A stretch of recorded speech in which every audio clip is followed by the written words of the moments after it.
दोस्तों, इस वीडियो में हम बात करेंगे कि ये जो हमारे पीएम साहब मोदी जी का अमेरिका दौरा था, उन्होंने यूएन में जाके स्पीच दी।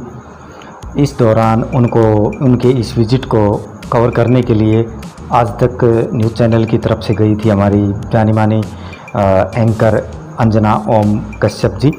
लेकिन ऐसा लग रहा था जैसे अंजना ओम कश्यप जी के खिलाफ सारी कायनात साजिश कर रही थी और उनकी वहाँ पर बार बार बेइज्जती हो रही थी। तो ये बेइज्जती किस तरह से हुई और कितनी बार हुई, ये इस वीडियो में मैं बताने वाले हैं। तो हमेशा की तरह मैं पहले आपसे रिक्वेस्ट करूँगा कि चैनल को सब्सक्राइब कीजिए और इस वीडियो को लाइक और शेयर कीजिए। तो दोस्तों, आप जानते हो कि हर मीडिया हाउस का एक एजेंडा होता है। कोई किसी पॉलिटिशियन को सपोर्ट करता है तो कोई किसी पॉलिटिशियन को सपोर्ट करता है। तो अंजना ओम कश्यप जी को आजकल एजेंडा है वो प्रो गवर्नमेंट ही है, मोदी जी की सपोर्टर मानी जाती हैं और जो विपक्षी दल हैं वो इनको गोदी मीडिया के नाम से बुलाते हैं। तो फिर अब जो यूएन विजिट थी, इस दौरान अंजना ओम कश्यप जी भी गई वहाँ पर कवर करने के लिए, और वो क्या घटना घटी, कैसे बेइज्जती हुई, वो तो बताएंगे। लेकिन उससे पहले आपको बता दें कि हमारे भारत की तरफ से यंग डिप्लोमेंट जो यूएनजीए में है, यानी यूनाइटेड नेशन जनरल असेंबली में जो भारत की फर्स्ट सेक्रेटरी हैं स्नेहा दुबे जी, उन्होंने इमरान खान ने जो स्पीच दी थी जनरल असेंबली में, उसके खिलाफ फर्स्ट राइट टू आंसर यानी जवाब देने का जो अधिकार है उसके तहत उन्होंने जवाब दिया और साफ साफ कहा कि पाकिस्तान को तुरंत पीओके खाली कर देना चाहिए और पाकिस्तान खुद एक टेररिस्ट देश है और ये टेररिस्ट बनाते हैं, इनको शर्म आनी चाहिए दूसरों पर आरोप लगाने से पहले। कुल मिलाकर स्नेहा दुबे जी ने पाकिस्तान की बहुत ही कह कर ली, यानी पाकिस्तान को जलील किया। इसके बाद से स्नेहा दुबे जी सोशल मीडिया पर, ट्विटर पर ट्रेंड कर रही थी, लोग उनकी तारीफ़ कर रहे थे, पूरे हिंदुस्तान में हॉट टॉपिक बनी हुई थी। तो हमारे हिंदुस्तान में एक सिंपल सी चीज़ है कि यहाँ पर जो बड़े पद के ऊपर लोग हैं उनको लगता है कि उनके लिए नियम कायदे कानून होते नहीं हैं, उनके ऊपर कोई नियम कायदा कानून लागू नहीं होता और उनका एटीट्यूड ऐसा ही होता है कि हम जो करें वो सही।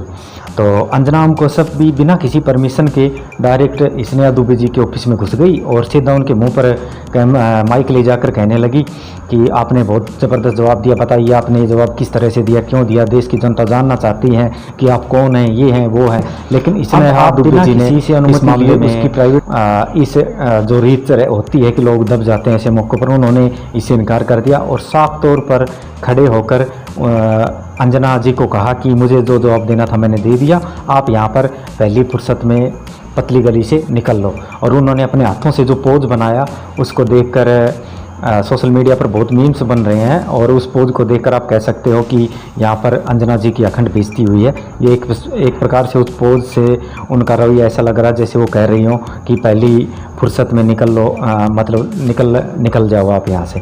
तो अंजना जी की स्नेहा दुबे जी ने भी काफ़ी बेइज्जती की। उसके बाद अंजना जी का चेहरा देखने लायक था। अब ये सब लाइव चल रहा था इसलिए लोगों ने देख लिया, वरना अगर ये लाइव नहीं होता तो आज तक वाले ये फुटेज कभी भी नहीं दिखाते। अच्छा, इसके अलावा अमेरिका में सड़क के ऊपर लोग ढोल नगाड़े बजा रहे थे जहाँ से मोदी जी गुजरे वहाँ से, तो अंजना जी भी वहाँ पहुँच गई, कैमरा लाइव चल रहा था न्यूज़ चैनल पे। तो उन्होंने वहाँ पर ढोल बजा रहे के व्यक्ति से पूछा कि आप में मोदी जी को यहाँ पर आने को लेकर आप काफ़ी उत्साहित लग रहे हो, क्या खास रिश्ता आपका मोदी से, फला फला। तो उस बंदे ने कहा भाई बात ऐसी है कि रिश्ता उस्ता गया तेल लेने और मुझे तो पेमेंट मिली है और मैं एक म्यूजिशियन हूँ, तो मैं अपना ढोल बजाने आया हूँ, मुझे क्या लेना देना उत्साह से। तो अंजना जी ने सोचा कि यहाँ पर तो एजेंडा उल्टा पड़ गया, तो वहाँ से चुपचाप खिसियानी बिल्ली की तरह अंजना जी वहाँ से भी खिसक ली। और इसके बाद अंजना जी ने पकड़ा एक अमेरिकन लड़के को जो अफ्रीकन मूल का था और उससे पूछा कि क्या आप मोदी जी को जानते हैं, आप मोदी जी के बारे में क्या कहना चाहेंगे यहाँ पर विजिट लेकर। तो उस बंदे ने भी जो जवाब अंजना जी को चाहिए था वो नहीं दिया और कहने लगे कि सुना है कि हम इंडिया में काफ़ी पॉवर्टी यानी गरीबी में बढ़ोतरी हुई है लॉकडाउन के चलते, तो उम्मीद है कि मोदी जी उससे निपटेंगे, मेरी तो बस यही उम्मीद है मोदी जी से। तो वहाँ पर भी जो अंजना जी जवाब लेना चाहिए थी वो नहीं मिला, तो अंजना जी ने खुद की तरफ से झूठ बोल दिया, देखा आपने अमेरिका में कितना उत्साह है वगैरह वगैरह, जबकि उस बंदे ने सिर्फ पॉवर्टी की बात की थी। वैसे भी लॉकडाउन जो लगे हैं कोरोना के, तो ज़्यादातर विकासशील देशों में निश्चित तौर पर गरीबी बढ़ी है इस लॉकडाउन के दौरान, तो वो लड़का ठीक ही कह रहा था। लेकिन इन तीन मौक़ों पर अंजना जी का एजेंडा नहीं चला, और चूँकि लाइव चल रहा था प्रोग्राम इसलिए ये पब्लिक के सामने आ गया। और इसके बाद पब्लिक ने सोशल मीडिया पर अंजना ओम कश्यप जी की जमकर क्लास लगाई, उनकी काफ़ी किरकिरी हुई है। तो आप लोग इस बारे में क्या सोचते हो कि अंजना ओम कश्यप जी ने ये सही कर रही थी जिस तरह से सना दुबे के ऑफिस में बिना परमिशन घुस गई थी, या ये गलत था? ये आप कमेंट में बता सकते हो। मिलते हैं नेक्स्ट वीडियो में, तब तक के लिए जय हिंद, जय भारत।